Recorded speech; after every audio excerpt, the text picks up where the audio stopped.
अस्सलाम वालेकुम। एस्पायर के कैट गेम ट्यूटोरियल्स के साथ खुश आमदीद और ये वीडियो लेक्चर सीएनसी लॉजिक की जानिब से आपको पेश किए जा रहे हैं। लास्ट वीडियो के अंदर हमने प्रोफाइल की कुछ डिटेल देखी थी। आज हम एक नया टूल देखेंगे जिसका नाम है पॉकेट टूल पाथ।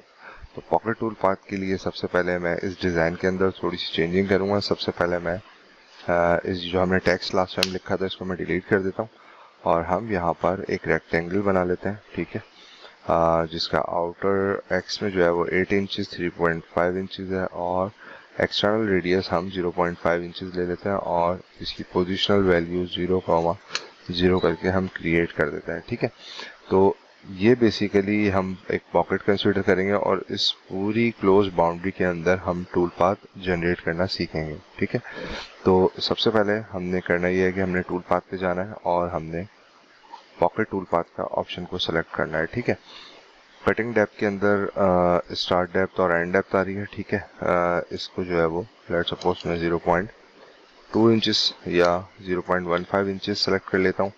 टूल्स के अंदर उसी तरीके से यहाँ पे दो टूल्स अवेलेबल हैं। अगर आप चाहें तो सेपरेटली विंडो ओपन करके इंचेस में आप टूल सेलेक्ट कर सकते हैं या मैट्रिक में भी टूल सेलेक्ट कर सकते हैं और अदरवाइज यहाँ पर आप जो है वो अपना टारगेटेड टूल की टाइप सेलेक्ट करके, जो प्रीवियस वीडियो के अंदर मैंने बताया था, ये एंड मिल है। ठीक है, और ये रेडियस है।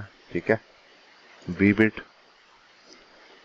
और इसके बाद बॉल नोज कटर आ गया आपके पास, इंग्रेविंग टूल आ गया है और टेपर बॉल नोज आ गया जो कि बॉटम से जो है वो रेडियस होगा और फॉर्मिंग टूल आप उसे कोई क्रिएट कर सकते हैं। तो अभी हम यहाँ पे एंड मिल टूल सेलेक्ट करते हैं और यहाँ से मैं 1/4 इंचेस का जो है वो टूल सेलेक्ट करूँगा। ठीक है, तो हम यहाँ से इस टूल को सिलेक्ट कर लेते हैं।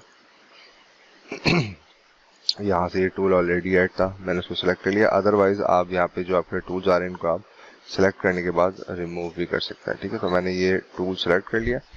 अच्छा, उसके बाद इन दो चीज़ों के बाद यानी टोटल डेप्थ डिफाइन करने के बाद और टूल सेलेक्ट करने के बाद आपने यहाँ पर आना है। तो यहाँ आने से पहले यानी मशीनिंग किस तरीके से होगी पॉकेट के अंदर, जैसे कि आप इस पिक्चर में देख सकते हैं कि ये क्लोज एरिया दिखा रहा है और हमारे पास जो क्लोज एरिया है वो बेसिकली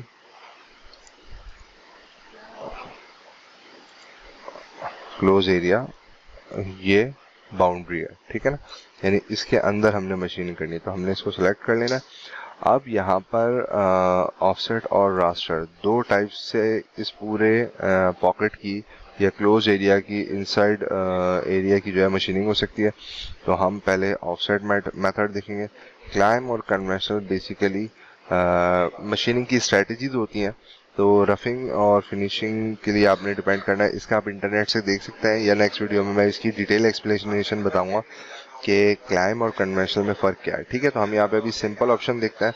ऑफसेट का ऑप्शन हमने देख लिया, यहाँ पे ये सेलेक्ट लिया, यानी जो हमारी मशीनिंग हुई वो बेसिकली इस तरीके से स्कैन होते हुए होगी। ठीक है ना, अच्छा, उसके बाद यहाँ पर ऊपर अगर आप देखें तो एडिट पासेस के अंदर दो पासेस आ रहे हैं, यानी जो 0.15 है ये दो स्टेप्स में मशीनिंग हो जाएगा, यानी जेड एक्सिस या जो डेप्थ होगी ये दो हिस्सों में मशीनिंग हो जाएगी। दो हिस्सों का मतलब ये है, जब हम इस पर क्लिक करेंगे, फर्स्ट डेप्थ जो है वो 0.075 इंच होगी और लास्ट डेप्थ जो है वो 0.15 होगी। तो हम यहाँ से 5 पासेस ऐड कर लेते हैं। ठीक है, यानी जो है वो एक पास की जो डेप्थ होगी वो 0.03 होगी। ओके पे क्लिक कर देते हैं। ठीक है, अच्छा, उसके बाद फिलहाल ये रैंप में अनचेक लगा हुआ होगा आपके पास, इसको आपने एज इट इज रहने देना है। अलाउंस को भी अभी आपने यहाँ पे कोई वैल्यू डिफाइन नहीं करनी, यानी total depth, starting point, tool select करना है, नंबर ऑफ पासेस बताने और स्कैन टाइप आपने ऑफसेट या रास्टर में से सेलेक्ट करनी है। ठीक है, और आपने कैलकुलेट पे क्लिक कर देना है। ठीक है,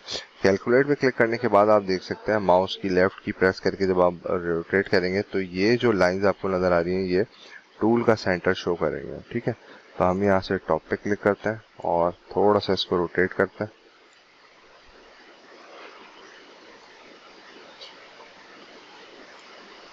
और टूल पाथ में जाके, अच्छा, जब आप ये प्रोग्राम कंप्लीट करेंगे तो ये दो प्रोग्राम जनरेट करेगा। एक होगा क्लियर जिसमें हम पूरी रफिंग हो रही होगी और एक होगा पॉकेट जो कि सिर्फ फाइनल जो हमारी इंटरनल वॉल्स बन रही होंगी उस वॉल पे चलेगा। ठीक है, तो अभी हम यहाँ से चेक हटा देते हैं, सिर्फ सिलेक्टेड, ये देखें आप पास जो है वो यहाँ से हट गया। ठीक है, तो रफिंग देखते हैं। ये इसका फिनिशिंग प्रोग्राम है, ये ऑटो जनरेट करेगा जब आप पॉकेटिंग का प्रोग्राम बनाएंगे। तो सिर्फ हम रफिंग पे चेक लगाएंगे और रीसेट प्रीव्यू करके हम यहाँ से देखते हैं कि हमारा टूल किस तरीके से मूव हो रहा है। ठीक है ना, तो ये हमारा टूल, जो भी हमारा जॉब है उसको थोड़ी सी अब मैं यहाँ से स्पीड बढ़ा देता हूँ। ठीक है, तो आप देख सकते हैं कि ये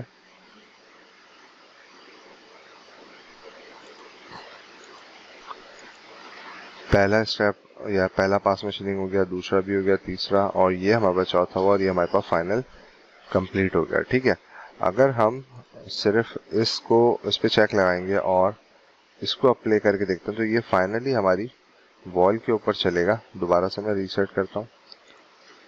पहले टूल पाथ का हम प्रीव्यू देख लेते हैं, यहाँ से स्पीड बढ़ाकर। ठीक है, तो ये हमारा पॉकेट मशीनिंग हो गया यहाँ पर, और फिर हम स्पीड को स्लो करके जो इसने फिनिशिंग का प्रोग्राम बनाया था पॉकेट का, इसको प्ले करते हैं। ठीक है,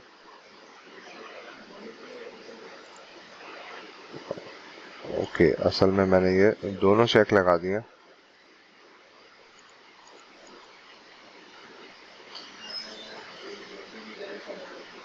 तो हमने खाली थोड़ा सा मेरा पीसी हैंग हो गया, तो ये यहाँ पे सिमुलेशन को जो है वो कंप्लीट कर रहा है। मैं जब तक कि ये 100% होता है मैं इसको रोक देता हूँ वीडियो को। ओके, तो अगेन यहाँ से सबसे पहले मैं रीसेट प्रीव्यू करता हूँ। मुझे ये आपको पॉकेट 1 जो है इसकी सीक्वेंस बतानी थी कि किस तरीके से चल रहा है। तो सबसे पहले हमने यहाँ से ओवरऑल चेक लगे होंगे, इसको हम हटा देंगे। सिर्फ रफिंग पे आप क्लिक करेंगे और यहाँ से आप प्रीव्यू देखेंगे। ठीक है, तो इसको हम स्पीड बढ़ाकर रन कर देते हैं क्योंकि मेन रफिंग है। और जब आप पॉकेटिंग का प्रोग्राम बनाएंगे तो ये फिनिशिंग का, यानी ये जो वॉल है हमारी, इसकी फिनिशिंग का प्रोग्राम जो है वो ऑटो जनरेट करेगा, यानी एक सेपरेट प्रोग्राम बना देगा। तो ये हमारी रफिंग हो गई है।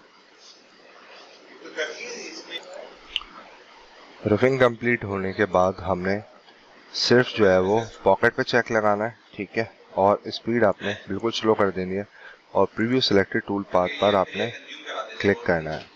अच्छा, ये बेसिकली सेपरेट करने पे ये यहाँ पर सिमुलेट टूल पाथ को रीड करना शुरू कर देगा। ठीक है, तो मैं यहाँ से इसको इस बटन पे क्रॉस कर दें तो ये रीसेट हो जाएगा। ठीक है ना, तो ये सिर्फ वॉल के ऊपर मशीनिंग करेगा। तो हम इसको फिलहाल, क्योंकि टाइम ये ज़्यादा ले लेगा, तो आपने इसको सेपरेटली क्लिक कर कर टूल पाथ चला के देखना है। ठीक है ना, तो इसको अनचेक कर देते हैं। यहाँ से दोबारा से मैं इस पर राइट क्लिक करता हूँ, एडिट में जाता हूँ। अच्छा, अब हमने यहाँ पे कुछ ऑप्शन चेंज करना है। ठीक है, अब मैं रास्टर पे क्लिक करता हूँ। ठीक है, और यहाँ पर हम दोबारा से इसको रिकैलकुलेट करते हैं। अब आपने देखा कि स्कैन टाइप जो है वो बेसिकली जिग जैग ऑप्शन में आ गई है। दोबारा से हम इसको यहाँ से प्रीव्यू करके देखते हैं। ठीक है, अच्छा, जब आप इसको जनरेट करेंगे तो ये थोड़ा सा टाइम लेगा। ठीक है ना, तो मैं यहाँ पे, क्योंकि वीडियो बहुत लेंदी हो जाएगी, तो मैं इसको पॉज कर देता हूँ। इसको आपने रन करके देख लेना है। ठीक है,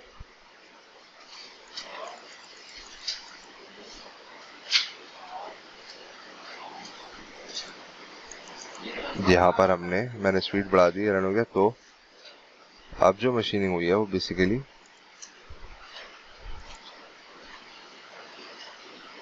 reset selected tool path preview, तो यहाँ पे ये मशीनिंग होगी और फिर जिग जैग में मशीनिंग हो रही है। ठीक है ना, ओके, इसको हमने क्लोज कर देना है। राइट क्लिक करके दोबारा इस प्रोग्राम की एडिट में जाते हैं। अच्छा, अब अगर ये आप climb let's suppose raster machining कर रहे हैं, तो ये जिग जैग जो चल रहा है ये इस वक्त 0 डिग्री को सपोज करते हुए चल रहा है, एक्स एक्सिस को। तो इसको आप यहाँ से डिग्री भी डिफाइन कर सकते हैं, यानी स्कैन की डिग्री। तो मैंने यहाँ पे 30 डिग्री दे दिया और कैलकुलेट पे क्लिक करता हूँ, तो आप देख सकते हैं कि ये ओवरऑल जो पाथ है वो 30 डिग्री जो है वो शिफ्ट हो गया। तो हम इसको यहाँ पे प्रीव्यू सेलेक्टेड टूल पाथ करेंगे, पहले रीसेट कर देते हैं, प्रीव्यू सेलेक्टेड टूल पाथ करेंगे तो आप देख सकते हैं कि ये एंगल में मशीनिंग हो रहा है। और ये ऑप्शन जो है वो बेसिकली आपके पास जो है रास्टर के अंदर मिलेगा, ऑफसेट के अंदर ये ऑप्शन आपको नहीं मिलेगा, ठीक है। अच्छा, उसके बाद हम आते हैं रैम। अभी जो हमारा टूल है वो डायरेक्ट जो है वो मटेरियल के ऊपर डेप्थ ऑफ कट ले रहा है, यानी जेड एक्सिस में डायरेक्ट कांटेक्ट कर रहा है। अगर आप चाहते हैं कि रैम में मशीनिंग हो तो रैम पे चेक लगा दें और रैम की वैल्यू डाल दें। तो रैम की वैल्यू के अंदर आप देख सकते हैं कि टूल का सेंटर और जो डिस्टेंस होगा, पहले टूल जो है वो मटेरियल से कांटेक्ट होने से पहले ऐसा रैम्प एंगल बनाएगा और उसके बाद मटेरियल के साथ कांटेक्ट करेगा। तो यहाँ पे मैं 0.2 इंचेस देके इसको रिकैलकुलेट कर देता हूँ, रीसेट प्रीव्यू कर देते हैं, ठीक है। और यहाँ पर मैं आपको जूम इन करके दिखाता हूँ कि ये जो आप देख रहे हैं मैजेंटा कलर की लाइंस यहाँ पर आपको नजर आ रही है, ठीक है। ये बेसिकली रैम्प शो कर रही है, ठीक है। रैम शो करने से क्या होता है कि जब हम डायरेक्ट डेप्थ ऑफ कट देते हैं तो टूल का सेंटर जो है वहाँ पे मटेरियल बल्ज हो जाता है बाज़ औक़ात, तो टूल उस तरीके से वर्किंग नहीं कर पाता। और एंडमिल कटर जो है वो डायरेक्ट डेप्थ ऑफ कट लेकर मशीनिंग करने के लिए डिज़ाइन नहीं है। तो आप रैम्प में देंगे तो वो एक्स वाई में मूव होता हुआ एंगल में मटेरियल के साथ कॉन्टेक्ट करेगा, ठीक है। तो यहाँ से हम इसको रीसेट प्रीव्यू कर देते हैं, ठीक है। और यहाँ से इसको हम प्ले कर देते हैं। तो फर्स्ट कट जो लेगा यानी मटेरियल के साथ जो कांटेक्ट करेगा वो एंगल में कांटेक्ट करेगा।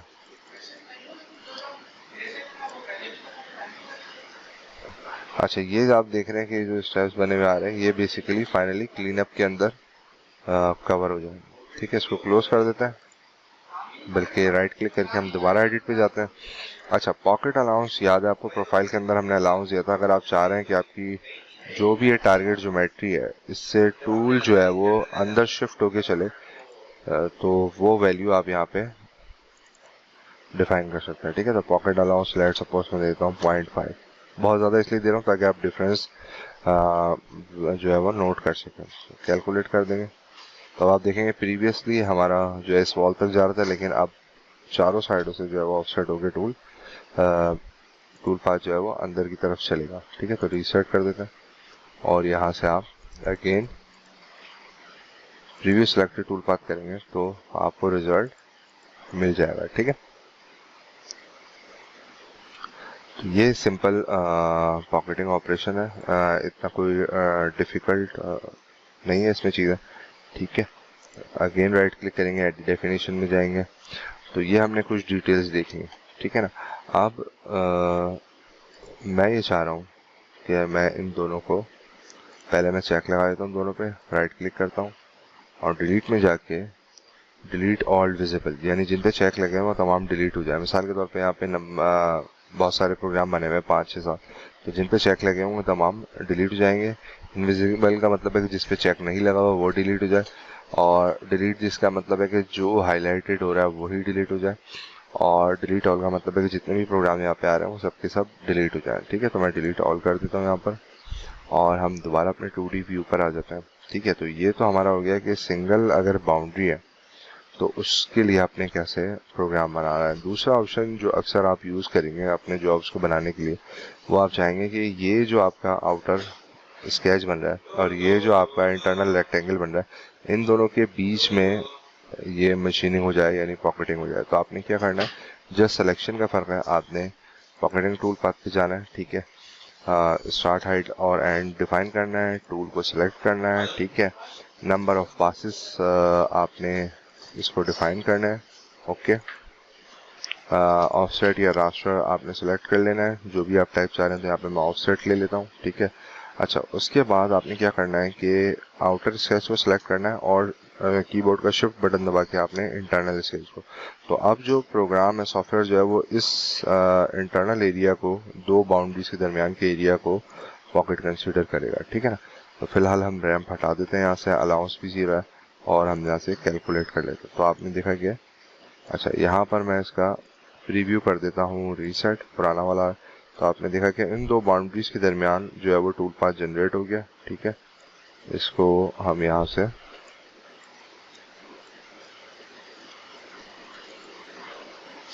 प्रीव्यू सिलेक्टेड पे करते हैं और अच्छा ये लास्ट सेलेक्ट हुआ तो हम यहाँ पे टूल पाथ पे क्लिक करेंगे तो जितने भी प्रोग्राम बने वो सब सेलेक्ट हो जाएंगे। ठीक है, रीसेट प्रीव्यू करते हैं और यहाँ से थोड़ी सी फीड स्लो करके मैं, तो आप देख सकते हैं कि जो दो बाउंड्रीज के दरमियान, दो क्लोज सेक्शन के दरमियान जो एरिया था वो एक पॉकेट कंसीडर कर लिया सॉफ्टवेयर ने और ये हमारी कंप्लीट मशीनिंग हो गई। ठीक है,